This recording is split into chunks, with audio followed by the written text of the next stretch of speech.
And I am your tutor, Trapti Agrawal. Would like to give you a warm welcome, my dear students. तो already हमने biological classification के बारे में काफी important चीजें पढ़ी हैं, हमने उनके बारे में जाना है। तो आज हम उसका एक क्विक रिकॉल करेंगे और आपकी एनसीईआरटी को एक बेसिस लेते हुए अब हम आगे बढ़ते जाएंगे। और जो भी एडिशनल पॉइंट्स होंगे वो मैं उसमें इंक्लूड कर दूंगी आज की ही पीपीटी में, आज की ही स्लाइड्स में, ताकि आपको एक थोड़ा सा एक ब्रॉड नॉलेज उस पर्टिकुलर टॉपिक के बारे में मिलता रहे। तो आगे बढ़ते हैं और इस पूरे क्लासिफिकेशन को समझते हैं। तो जैसे कि हमने ऑलरेडी जो है डिस्कस किया हुआ है, हमने स्टार्टिंग जो है वो की थी एरिस्टोटल से। तो जो एरिस्टोटल थे उन्होंने अपना क्लासिफिकेशन जो है वो दिया था और एरिस्टोटल ने अपना पूरा कंट्रीब्यूशन दिया था। तो जो एरिस्टोटल थे उन्होंने एक साइंटिफिक बेसिस को लेते हुए प्लांट्स को जो है कैटेगरीज में डिवाइड कर दिया था। उन्होंने 4 कैटेगरीज में उसको डिवाइड किया था। पहली थी ट्रीज, हर्ब्स, श्रब्स और अंडर श्रब्स। इस तरीके से उनका क्लासिफिकेशन आया। फिर उन्होंने जो है एनिमल्स के बारे में ये बताया कि जो एनिमल्स हैं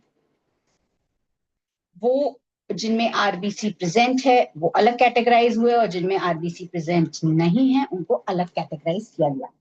तो ये कहीं ना कहीं आपकी एनसीईआरटी में भी मेंशन है कि जिसमें रेड ब्लड सेल्स प्रेजेंट थे उसको उन्होंने अलग ग्रुप में रखा और जिसमें रेड ब्लड सेल्स प्रेजेंट नहीं थे उनको अलग ग्रुप में रखा। That is group 1 and this is group 2। ठीक है, इस तरीके से। अब ये हो गया एरिस्टोटल की बात। अब हम बात कर लेते हैं लीनियस की, है ना। ये प्यारा प्यारा सा लीनियस लीनियस जो थे इन्होंने क्या बताया था भाई?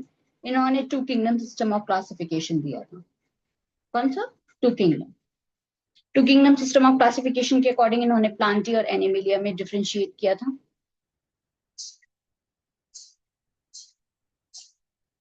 जितने भी जो प्लांट्स थे वो उनको उन्होंने प्लांटी में रखा था और इसमें सारे जो एनिमल्स थे उनको रखा गया ऑल प्लांट्स, राइट। और इन दिस ऑल एनिमल्स, इसी तरीके से था। यही उनका पूरा क्राइटेरिया था, इसी के बेसिस पे उन्होंने किया था। लेकिन जब लीनियस ने ये two kingdom system of classification दिया, प्लांटी और एनिमेलिया के बारे में दिया, तो बात ये आई कि इसमें कहीं भी जो है प्रोकैरियोटिक ऑर्गेनिज्म और यूकैरियोटिक ऑर्गेनिज्म को डिफरेंशिएट नहीं किया गया। प्रोकैरियोट्स और यूकैरियोट्स को अलग से डिफरेंशिएट नहीं करवा पाए। दूसरा, इसमें कहीं भी यूनिसेलुलर और मल्टी सेलुलर ऑर्गेनिजम्स का कहीं भी कोई जिक्र नहीं हुआ। हालांकि हमने इसके बारे में, इसके बाद जो है हमने कई सारे क्लासिफिकेशंस पढ़ लिए। हमने three kingdom system of classification के बारे में पढ़ा जो कि ईकल ने दिया था, जिसमें उन्होंने प्रोटिस्टा को इंट्रोड्यूस कराया था। फिर हमने कोपलैंड का क्लासिफिकेशन भी पढ़ा था जिसमें उन्होंने जो है four kingdom system of classification को इंक्लूड किया। उन्होंने मुनेरा को इंट्रोड्यूस करा दिया था। हालांकि उन्होंने पहले उसको माइचोटा बोला था, फिर बाद में डॉघर्टी और एलन ने आकर के उसको माइकोटा सॉरी मुनेरा बताया था। इस तरीके से ये हुआ था। फिर उसके बाद जो है हमने ऑलरेडी कल जो है विटेकर जी का क्लासिफिकेशन पढ़ा था। R H Whittaker, one of the renowned scientist who has given his significant contribution in plant kingdom.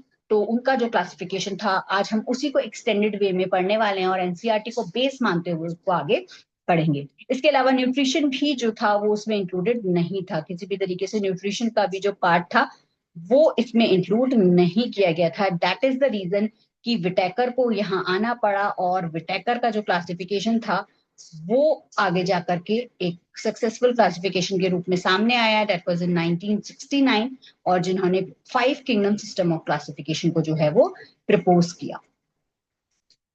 ठीक है, अब इसके इनके जो five kingdom system of classification था उसके बारे में हम डिस्कस करेंगे।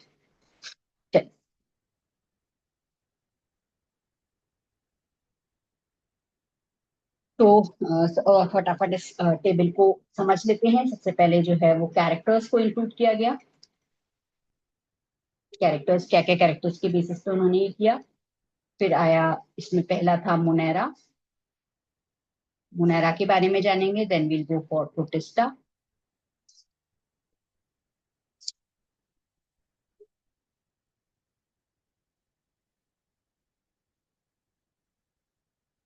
नेक्स्ट है आपका इसमें इंक्लूडेड है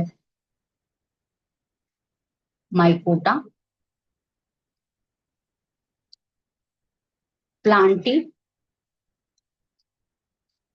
और एनिमेलिया। इस तरीके से है। आई होप कि आपको आसानी से दिख पा रहा है, मुनेरा, प्रोटिस्टा, माइकोटा, प्लांटी और एनिमेलिया।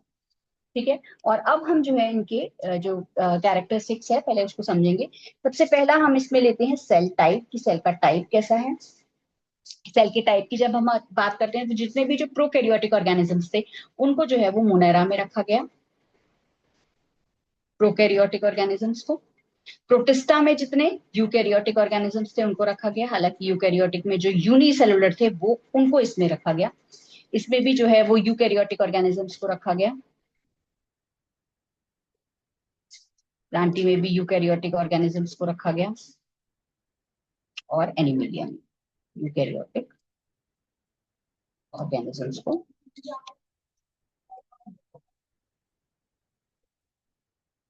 ठीक है। So that was about this these classifications. अब हम जो है वो आगे बढ़ेंगे स्टूडेंट्स, और जो है वो जानेंगे नेक्स्ट क्लासिफिकेशंस के, नेक्स्ट पॉइंट्स के बारे में।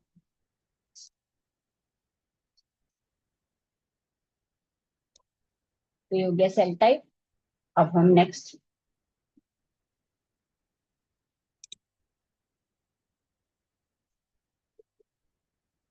सेल टाइप हो गया है। सेल टाइप के बाद जो है जो हम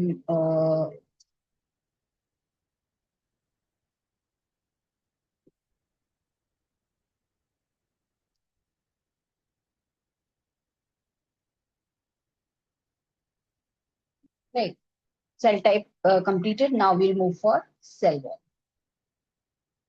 सेल वॉल की जहां हम बात करते हैं तो मोनेरा में जो सेल वॉल होती है वो कैसी होती है, नॉन सेलुलर होती है। और इनमें जो सेल वॉल होती है स्टूडेंट्स वो बनी होती है पेप्टाइडोग्लाइकेन की। अगर हम बैक्टीरिया की बात करें तो उसको पेप्टाइडोग्लाइकेन की बनी होती है। बात आती है कि पेप्टाइडोग्लाइकेन में क्या होता है, इसके अंदर होते हैं पॉलीसेकेराइड्स।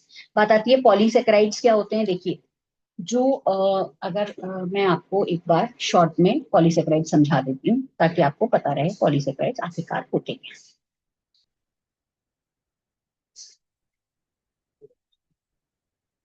हम्म, तो जब मैं पॉलीसेकेराइड्स की बात करती हूँ, देखिए सेकेराइड्स क्या होते हैं।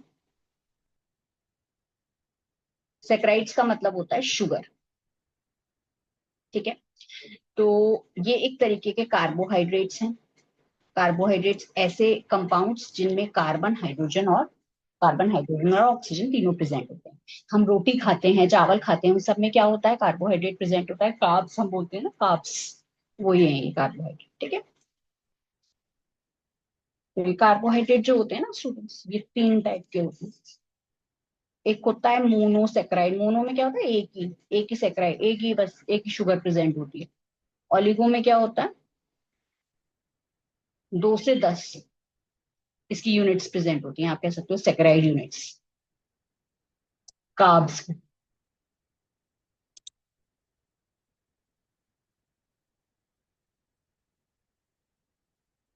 ठीक है।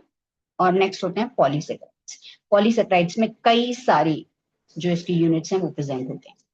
जैसे कि आप इन दिनों राखी का भी सीजन चल रहा है, तो जैसे अगर मैं इसमें कई सारे जो है वो शुगर यूनिट्स को ऐड कर दूं, so that would be a polysaccharide. कल ही मेरे पास एक मोती वाली राखी आई थी, उसमें कई सारे मोती लगे हुए थे। तो आप समझ सकते हैं उस चीज से पॉलीसेकेराइड्स में जो है कई सारे जो शुगर यूनिट्स हैं वो ऐड होते चले जाते हैं। So that is a kind of prop भी मैंने आप प्रॉप में अभी दिखा नहीं पा रही हूँ, but I mean you can visualise that in this way. तो इस तरीके से जो है ये होता है। चलिए आगे बढ़ते हैं और नेक्स्ट चीज समझते हैं। तो मैंने आपको पॉलीसेक्राइड्स के बारे में बता दिया कि इस तरीके से जो है वो पॉलीसेक्राइड्स प्रेजेंट होते हैं और कार्बोहाइड्रेट्स का ही पार्ट है। ठीक है। तो पॉलीसेक्राइड प्रेजेंट होते हैं। अच्छा, उस पे जाने से पहले मैं आपको थोड़ा बहुत अमीनो एसिड्स के बारे में भी बता देती हूँ। तो जब मैं बात करती हूँ अमीनो एसिड्स की, तो जैसे कि मैंने आपको कार्बोहाइड्रेट्स के बारे में बताया, वैसे ही होते हैं स्टूडेंट्स प्रोटीन्स। प्रोटीन्स के बारे में आप जानते हैं, राइट? प्रोटीन्स क्या होते हैं? बिल्डिंग ब्लॉक्स होते हैं। तो ये जो प्रोटीन्स होते हैं स्टूडेंट, ये कहीं ना कहीं इनको हम पॉलीपेप्टाइड भी बोलते हैं। तो प्रोटीन दो जो ये जो प्रोटीन्स होते हैं, ये प्रोटीन जो है जिस पर्टिकुलर एक सिंगल यूनिट से बने हुए होते हैं, उसे वो बोलते हैं अमाइनो एसिड। क्या बोला जाता है उसको? Amino acid. ठीक है। तो जब ये अमाइनो एसिड जुड़ते चले जाते हैं, तो इनके बीच में जो बॉन्ड होता है उसको बोला जाता है पेप्टाइड बॉन्ड। क्या बोलते हैं उसको? Peptide bond. और जब कई सारे पेप्टाइड बॉन्ड जुड़ते चले जाते हैं तो बनता है प्रोटीन। इसी वजह से बोला गया पॉलीपेप्टाइड। समझ गए आप? पॉली मतलब कई सारे, और पेप्टाइड मतलब ये पेप्टाइड बॉन्ड। जब कई सारे पेप्टाइड बॉन्ड जुड़ते चले जाएंगे तो क्या बना देंगे भैया? प्रोटीन बना देंगे। इस तरीके से बनता है प्रोटीन। ठीक है। तो ये हुआ आपका प्रोटीन, और इसकी सिंगल यूनिट क्या हुई? Amino acid. तो जो हमारी जो पेप्टाइडोग्लाइकेन है, जो प्यारी प्यारी सी जो पेप्टाइडोग्लाइकेन है ना स्टूडेंट्स, वो जो है पॉलीसेक्राइड और अमाइनो एसिड से मिलके बनी। So that is a small description about it.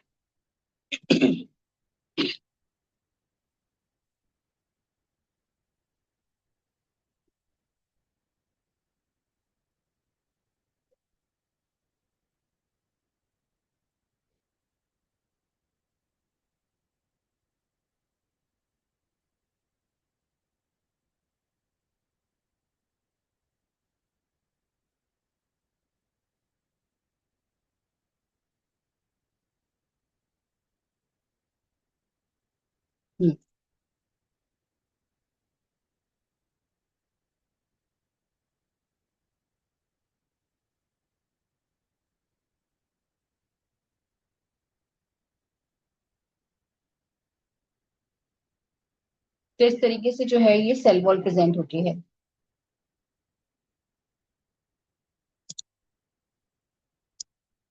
ठीक है। ठीक है, सेल वॉल जो है इसमें पेप्टाइडोग्लाइकेन पॉलीसेक्राइड्स की बनी होती है प्लस अमाइनो एसिड्स। इस तरीके से ये प्रेजेंट है। जबकि प्रोटिस्टा की जब हम बात करें तो कुछ में some organisms they have this cell wall. अगर हम बात करें, जैसे कि अभी हम डिस्कस भी करेंगे, इसको इलेबोरेटिव वे में पढ़ेंगे।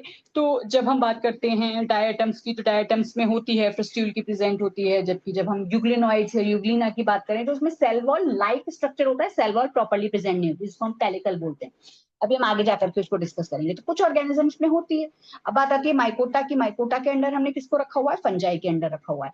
तो फंजाई की जो सेल वॉल होती है वो किसकी बनी होती है? काइटिन की बनी होती है। किसकी? चिटिन बोल सकते हैं आप इसको, काइटिन बोल सकते हैं। काइटिन भी एक तरीके का क्या है स्टूडेंट्स? पॉलीसेकेराइड है। क्या है? पॉलीसेकेराइड। अभी हमने डिस्कस किया था कार्ब्स जो होते हैं ना, कार्ब्स कई सारे, जो जब शुगर की यूनिट सेकेराइड्स जब कई सारे मिलते चले जाते हैं उससे बन जाता है ये। ठीक है, पॉलीसेकेराइड।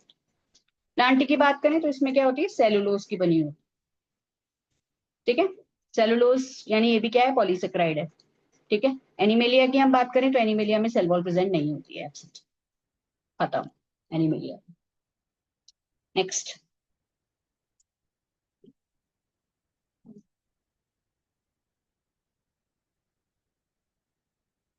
न्यूक्लियर में अब सेल वॉल हो गई। ठीक है। अब हम बात कर लेते हैं इसकी बॉडी ऑर्गेनाइजेशन।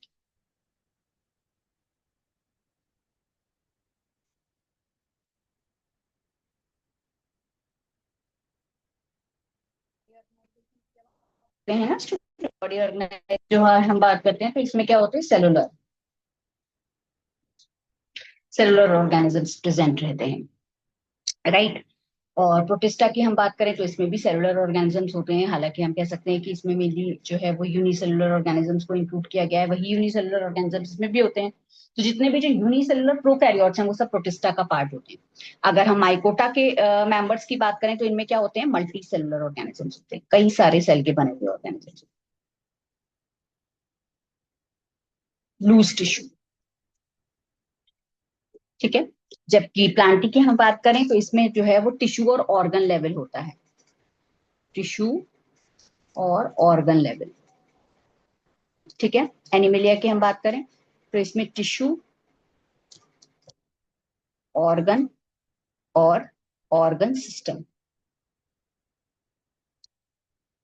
इस तरीके से जो है ये क्लासिफिकेशन होता है। जब कई सारे जो सेल्स हैं वो मिलकर क्या बना देते हैं, टिश्यू, और कई सारे टिश्यूज मिलकर के ऑर्गन, और कई सारे ऑर्गन मिलकर क्या बना देते हैं, organ system. That's how this happens, organ body organisation. ठीक है, बात करते हैं नेक्स्ट। नेक्स्ट क्या है, न्यूक्लियर मेम्ब्रेन। न्यूक्लियस को हिंदी में बोला जाता है जो है वो केंद्रक, और ये केंद्रक वृत्ति आप बोल सकते हैं न्यूक्लियर मेम्ब्रेन।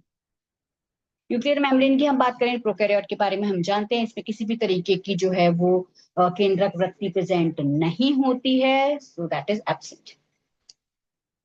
जबकि इनमें प्रेजेंट रहती है,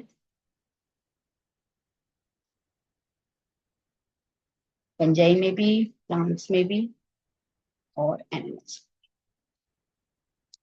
ठीक है, अब हम बात कर लेते हैं मोस्ट इंपॉर्टेंट जो है वो है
इस तरीके से जो है ये। अब हम बात करते हैं जिसकी वो है आपका मेन जो है वो मोड ऑफ न्यूट्रिशन। तो मोड ऑफ न्यूट्रिशन की जब हम बात करते हैं मोनेरा के अंदर, तो इसमें ऑटोट्रॉफिक, ऑटोट्रॉफिक के अंडर स्टूडेंट्स जो है फोटोसिंथेटिक, उसके साथ साथ कीमोसिंथेटिक जो ऑर्गेनिजम्स हैं वो भी इसमें इंक्लूड होते हैं। फोटोसिंथेटिक एंड कीमोसिंथेटिक, अभी हम डिस्कस भी करेंगे कि कीमोसिंथेटिक।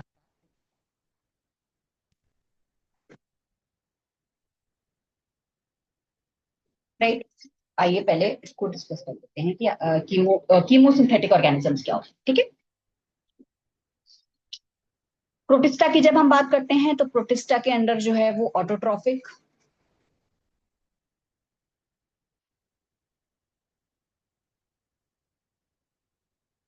और हेट्रोट्रॉफिक ऑर्गेनिजम्स को जो है वो इंक्लूड किया गया है। हालांकि कुछ ऐसे बैक्टीरिया भी हैं जो heterotrophic mode of nutrition show करते हैं। Let's discuss about. पहले मैं आपको मेनली न्यूट्रिशन के बारे में बताऊं। तो ये हुआ मोनेरा, प्रोटिस्टा, माइकोटा, प्लांट्स और एनिमल्स। मोड ऑफ न्यूट्रिशन की बात हो रही है, राइट।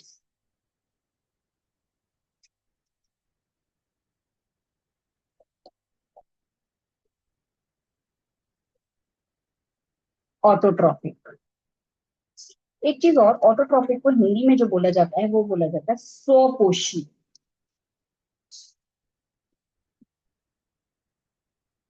ठीक है, और इसके अंदर जो है आते हैं एक तो फोटोसिंथेटिक,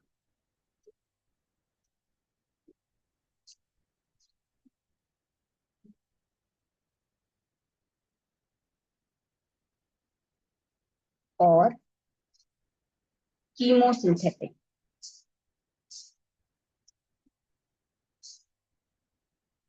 फोटोसिंथेटिक और कीमोसिंथेटिक दोनों को ही इसके अंडर इंक्लूड किया गया है। अभी हम ये भी डिस्कस करेंगे कि आखिरकार फोटोसिंथेटिक कौन से ऑटोट्रॉफ्स होते हैं और कीमोसिंथेटिक कौन से होते हैं। इसके अलावा जब हम मोनेरा की बात करते हैं तो मोनेरा के अंदर जो है कुछ ऐसे ऑर्गेनिजम्स भी होते हैं जो कि heterotrophic mode of nutrition show करते हैं। तो हेट्रोट्रॉफिक मोड ऑफ न्यूट्रिशन भी इसमें प्रेजेंट रहता है। ठीक है।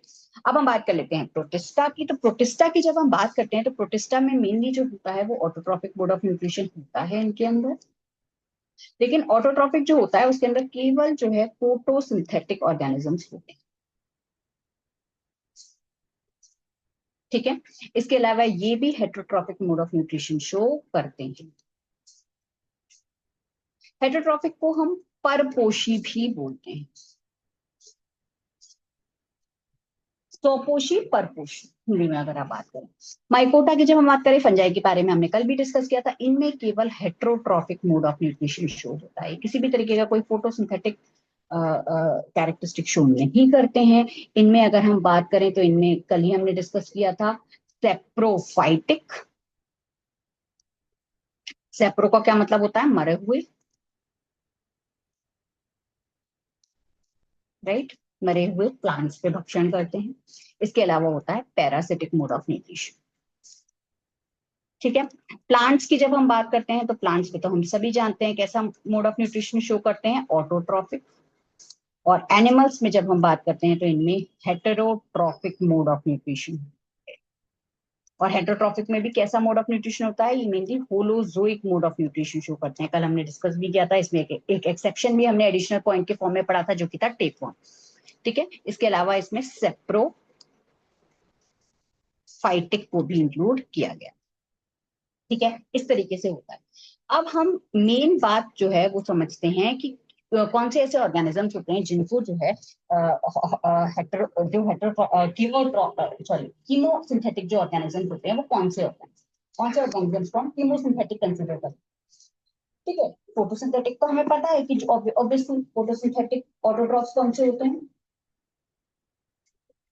फोटोसिंथेटिक ऑटोट्रॉफ्स जो कि किसका इस्तेमाल करते हैं? लाइट एनर्जी का इस्तेमाल करते हैं, सोलर एनर्जी का इस्तेमाल करते हैं, राइट। लाइट एनर्जी का यूज करते हैं या फिर आप कह सकते हैं सोलर एनर्जी। ठीक है। जबकि जब हम बात करते हैं कीमोसिंथेटिक ऑटोट्रॉफ्स,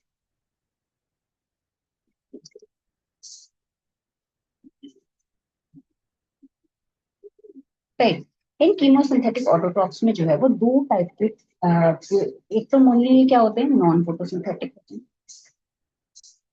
कैसे होते हैं students? Non photosynthetic. Non photosynthetic के साथ साथ जो इनकी जो कैरेक्टरिस्टिक होती है वो ये होती है कि इनमें जो है केमिकल कंपाउंड्स को जो है वो इंक्लूड किया जाता है। मेनली जो केमिकल एनर्जी है उसका यूज किया जाता है। जैसे कि हम लाइट एनर्जी का यूज करते हैं वैसे ही इनके अंदर जो है वो केमिकल एनर्जी का यूज किया जाता है। केमिकल एनर्जी को यूज करके जो है वो फूड का सिंथेसिस जो है वो किया जाता है। अब केमिकल एनर्जी कैसे भी हो सकती है? केमिकल एनर्जी के भी इसमें डिफरेंशिएशन है। तो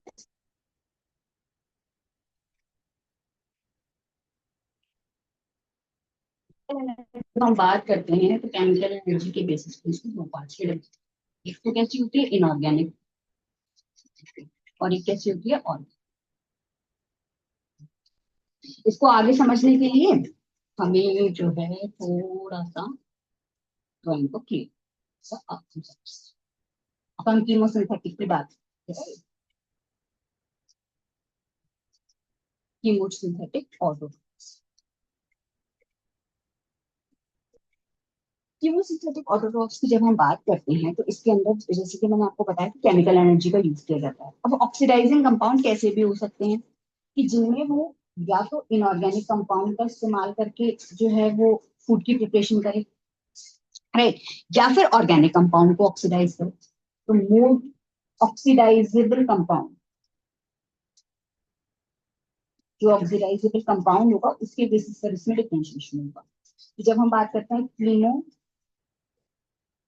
लिथोट्रॉप्स और दूसरे होते हैं कीमो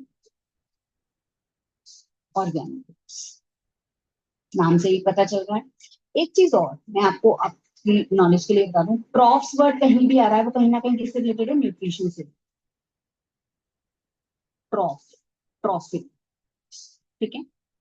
यहाँ कीमो वर्ड आ गया केमिकल से। लिथो वर्ड कहीं भी आ जा रहा है, अगर आप थोड़ा सा भी समझते हो तो लिथो वर्ड जो है वो कहीं ना कहीं इनऑर्गेनिक से रिलेटेड होता है। इसमें mainly जो है इनऑर्गेनिक कंपाउंड्स जो होते हैं उनको ऑक्सीडाइज किया जाए। किनको ऑक्सीडाइज करते हैं students? Inorganic compounds are oxidise. ठीक है। अब इनऑर्गेनिक कंपाउंड्स इसके अंदर कई सारी कैटेगरीज जो है इसके अंदर इंक्लूड हो सकती है। जैसे कि इसमें आयरन को यूज किया जा सकता है, iron, sulphur, carbon, nitrifying bacteria, अगर आप याद हो नाइट्रोजनस कंपाउंड्स,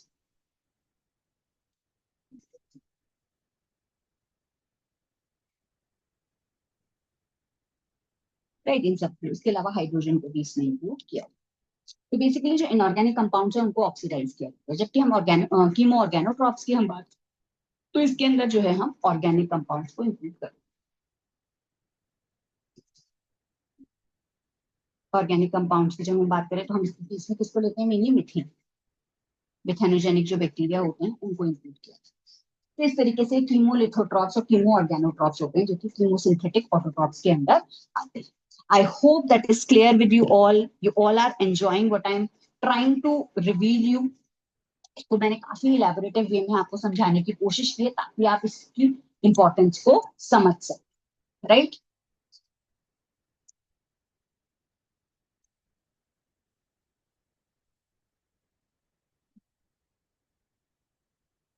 ठीक है। अब नेक्स्ट पॉइंट पे आते हैं कि इसमें किस चीज को इंक्लूड नहीं किया गया। जब नॉट इंक्लूजन की बात आई तो इसमें कौन से ऐसे पॉइंट्स थे जिनको इंक्लूड नहीं किया गया। हमने ऑलरेडी जो है सारी चीजों के बारे में पढ़ लिया, मोनेरा के बारे में जाना, प्रोटिस्टा के बारे में जाना, हमने माइकोटा के बारे में जाना, प्लांट्स के बारे में जाना, एनिमल्स के बारे में। इनमें कुछ ऐसी बात थी जो इंक्लूड नहीं हुई। उनमें क्या क्या थे? जब हम बात करते हैं ए सेलुलर ऑर्गेनिज्म, ए सेलुलर ऑर्गेनिज्म यानी ऐसे ऑर्गेनिज्म जिनमें प्रॉपरली जो है वो सेलुलर ऑर्गेनाइजेशन प्रेजेंट नहीं होता। इसमें उन्होंने जो है कहीं भी वायरस का जिक्र नहीं किया। वायरस यानी आप कह सकते हो विषाणु। ठीक है, विष्णु भगवान नहीं है स्टूडेंट्स, ये विषाणु। ठीक है, विषाणु। जो लोग ये एकादशी वगैरह के व्रत करते हो तो उनको आइडिया हो। ठीक है, वायरस। तो वायरस क्या थे? सेलुलर ऑर्गेनिज्म से इसकी किसी भी तरीके का कोई सेलुलर ऑर्गेनाइजेशन प्रेजेंट नहीं होता है। और ये जो वायरस होते हैं ये जो है ना ही जो है लिविंग की कैटेगरी में आते हैं, ना ही नॉन लिविंग की कैटेगरी में आते हैं। क्यों ऐसा है? क्योंकि ये कैसे होते हैं? Intracellular obligate parasites. ठीक है, इंट्रासेलुलर क्योंकि ये पोस्ट के अंदर अंदर रहते हैं। ये आगे मतलब इंडिपेंडेंटली सरवाइव नहीं कर सकते। ऑब्लिगेट यानी स्ट्रिक्ट, स्ट्रिक्टली जो है इनको एक होस्ट की आवश्यकता होती है तभी ये अपना आगे जो है रेप्लिकेशन या आगे का जो प्रोसेस है उसको कर सकते हैं। वो हुई वायरस की बात। इसके अलावा स्टूडेंट्स ये जो वायरस होते हैं इनमें जो जेनेटिक मटेरियल होता है, जेनेटिक मटेरियल यानी आप जानते हैं डीएनए और आरएनए। ठीक है, वो एक प्रोटीन कोट में प्रेजेंट रहता है। एक प्रोटीन कोट में, जिसको हम कैप्सिड भी बोलते हैं। क्या बोलते हैं उसे? कैप्सिड। ठीक है। अब इसी के जैसे दूसरे होते हैं, इनको हम बोलते हैं विरोइड्स। डिफरेंस समझ लीजिए। विरोइड्स जो होते हैं वो जो है ऐसे ऑर्गेनिजम्स होते हैं जिनमें जो है लो मॉलिक्यूलर वेट,